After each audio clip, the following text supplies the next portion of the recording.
Ini yang terjadi sekarang, tiba-tiba demo hilang kan? Karena kita berhasil membalik arah ekonomi dengan mengaktifkan pilar. Jadi Anda jangan protes, kebanyakan protes MBG. Ini emang program diperlukan oleh masyarakat. Bagian dari 3 pilar ini. Pilar yang lain juga dikembangkan dengan amat signifikan. Jadi kita nggak main-main dalam memperbaiki fondasi perekonomian kita. Anda ingat kan Agustus kemarin tahun lalu suasana agak menegangkan kan? Banyak orang turun ke jalan protes di seluruh Indonesia tanpa komando. Itu menandakan memang ini gua kawan. Bukan ya? Oh jadi gemuk, bukan dia. Jadi menandakan memang pertumbuhan ekonomi, walaupun kita punya program MBG dan lain-lain, ketika pertumbuhan ekonomi terganggu, nggak bisa juga. Nanti juga sama, ketika pertumbuhan ekonomi kita tinggi, kalau nggak ada kemampuan sama juga akan menimbulkan instability sosial yang akan dengan cepat bergerak ke politik. Apa yang kita lakukan sejak September kemarin, kita coba hidupkan lagi mesin-mesin pertumbuhan ekonomi. Kita coba fiskal, moneter, dan real sektor. Fiskal kita gebrak-gebrak tuh kementerian, lembaga yang lain, yang sebagian marah ke saya, juga pemuda-pemuda supaya belanja tepat waktu. Mereka jalan, walaupun mereka marah, tapi mereka jalankan tugas mereka dengan baik. Jadi dari sisi fiskal, pemuda maupun pemerintah pusat masuk ke sistem perekonomian. Terus saya geser uang 200 triliun ke perbankan kan. Orang bilang ada banyak yang skeptis. Apa manfaatnya? Yaitu menambah likuiditas di sistem perekonomian sehingga kredit bisa tumbuh lebih cepat. Itu juga membalik arah ekonomi dengan signifikan, menambah kontribusi mesin pertumbuhan dari private sector. Jadi fiskal kita dorong, moneter kita dorong, private kita dorong juga. Itu yang membalikkan arah ekonomi kita di akhir triwulan tahun lalu. Nah, Anda sekarang udah senang-senang kan? Mana ada yang demo, nggak ada lagi kan?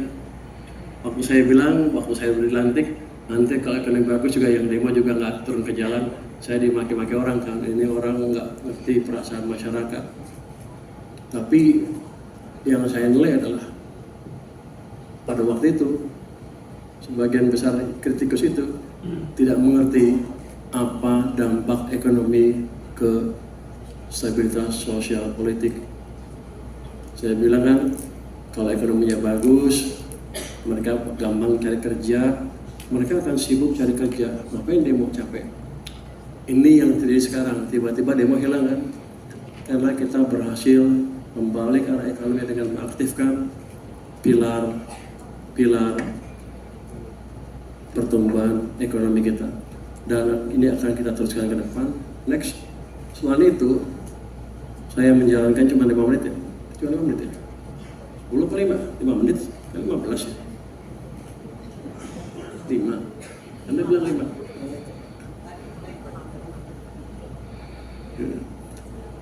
Kita aktifkan bisnis, improve, kita perbaiki bisnis climate. Gimana caranya? Kalau orang bilang kan lu mesti pelajari tuh peraturan-peraturan yang mengganggu, dicoret-coret peraturannya. Kalau saya bilang, kalau di peraturan, kalau saya tanya anak buah saya di keuangan, semuanya bagus Pak, nggak ada masalah. Kementerian lain juga semuanya sudah dikasih. Ada nggak insentif untuk impor barang-barang bahan baku? Sudah Pak, semuanya sudah ada. Tapi yang kenyataannya pengusaha masih mengeluh. Artinya di lapangan beda dengan yang di atas kertas. Jadi untuk memastikan kita memperbaiki implementasi, kita buat bentuk tim, pemerintah bentuk tim di bottlenecking yang disebut ya kita bilang tadi bottlenecking, task force di bottlenecking, di mana semua pelaku bisnis bisa mengirim komplain ke sana online. Nanti setiap minggu kita adakan sidang. Nah, udah kita berapa kali sidang, sepertinya lumayan. Dunia bisnis menghargai hal ini, dan ke depan saya yakin kalau setahun ini kita jalankan terus setiap minggu ada meeting-meeting, akhir tahun saya akan menghilangkan hampir semua bottleneck yang ada di iklim di dunia bisnis kita. Jadi saya langsung terus turun ke lapangan, dan ada beberapa kasus-kasus yang harus dilaporkan ke kita, tapi karena departemen tahu dilaporkan ke saya, diberesin cepat dalam seminggu, jadi nggak masuk situ, takut rupanya mereka. Nah, itu kan deterrence factor juga untuk membuat orang nggak mengganggu iklim investasi dengan minta hal-hal yang nggak masuk akal. Ini udah berjalan dan ke depan akan lebih baik lagi. Saya mungkin langsung aja ke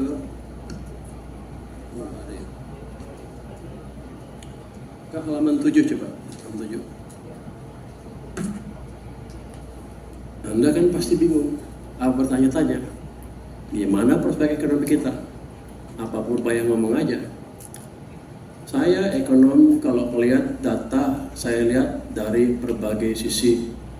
Dari data yang dikeluarkan BPS, data yang dikeluarkan oleh asosiasi perusahaan, ada juga data yang saya lihat langsung dari pandangan masyarakat kita, dari survei terhadap kondisi kita dari waktu ke waktu.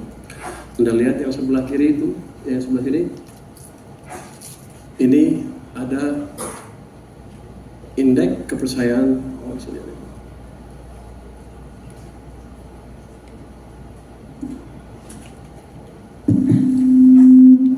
Ini indeks kepercayaan konsumen. Ini menunjukkan daya beli masyarakat kira-kira seperti apa. Waktu Agustus kemarin ini jatuh terus, dari awal tahun terus sampai sini, sampai September ya. Kemudian kita perbaiki. Waktu saya menjalankan kebijakan ekonomi, orang bilang, lo nggak bisa perbaiki ekonomi karena demand-nya nggak ada, supply-nya nggak ada, ininya nggak ada. Pokoknya mereka bilang nggak bisa semua. Saya gerakan demand, supply, optimisme semua ke masyarakat. Demand-nya apa? Tadi belanja pemerintah jalankan, subsidi atau stimulus kita kasih. Sisi supply kita perbaiki, kondisi likuiditas di perbankan sehingga bank bisa ngasih pinjaman ke industri ke pelaku bisnis. Ekspektasi saya ngomongnya gede. Kita akan maju, nggak usah takut. Seperti orang sombong, tapi itu adalah cara saya memanage ekspektasi. Itu kemudian di belakangnya saya kasih alat-alat yang bisa betul-betul memperbaiki ekonomi. Hasilnya lumayan. Ini sekarang nih naik terus. Di Januari indeks konsumen dari BI itu 127, level tertinggi. Jadi daya beli masyarakat sudah membaik, mungkin sudah kata beberapa orang Apindo tertinggi selama ini.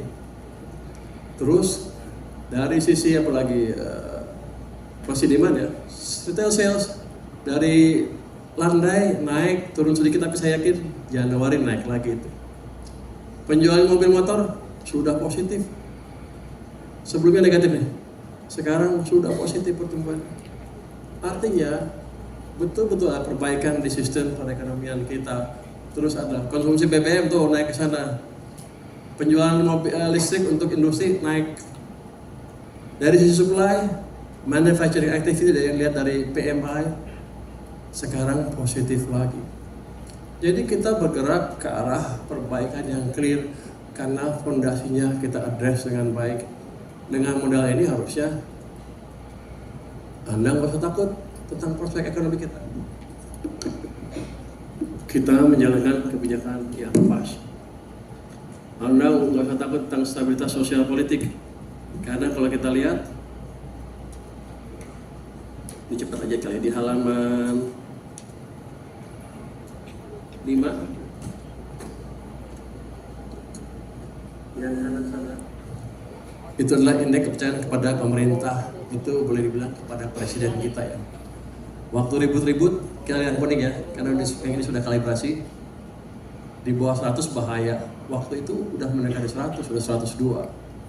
Agustus September ya. Makanya itu menunjukkan masyarakat tidak puas kepada kepemimpinan, kepada pemerintah, kepada program-program pemerintah. Tapi setelah kita balik ekonominya, ini sekarang naik lagi, sempat turun sedikit. Sekarang di level, boleh dibilang, di level tertinggi sepanjang sejarah. Jadi kepercayaan masyarakat ke pemerintah dan kepada presiden sekarang pada level yang tinggi. Artinya apa? Stabilitas sosial politik amat tinggi. Itu satu pilar dari tadi kan, Sumitonomics. Jadi yang lain tinggal kita genjot untuk tumbuh, untuk menciptakan pertumbuhan yang lebih baik. Kita lihat kan, kalau kita lihat pertumbuhan ekonomi triwulan keempat berapa? Saya janji 5,6, 5,7, tapi karena kendala tentu yang sekarang sudah kita berhentikan, sudah kita hilangkan kendala itu, tumbuhnya hanya 5,39. Tapi itu udah lumayan, itu tertinggi setelah COVID dalam 5 tahun terakhir.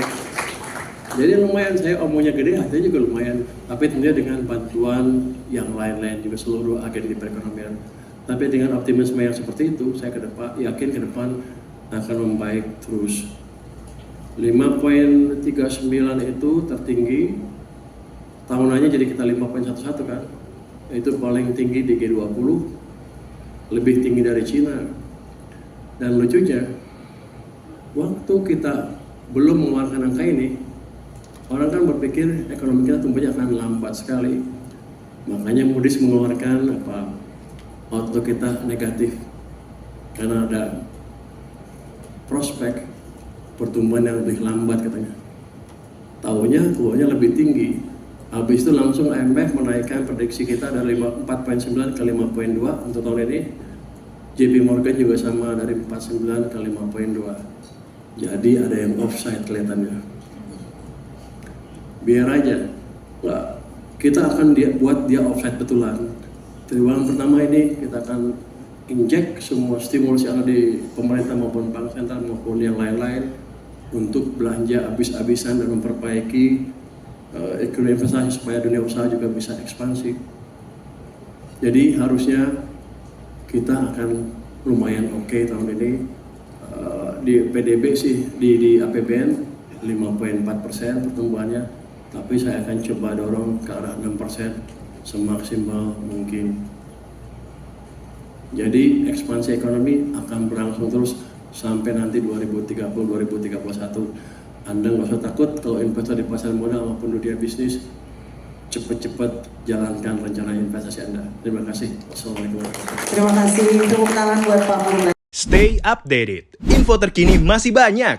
Jangan lupa subscribe, like, dan share YouTube official OKZone. Dan selengkapnya ada di okezone.com.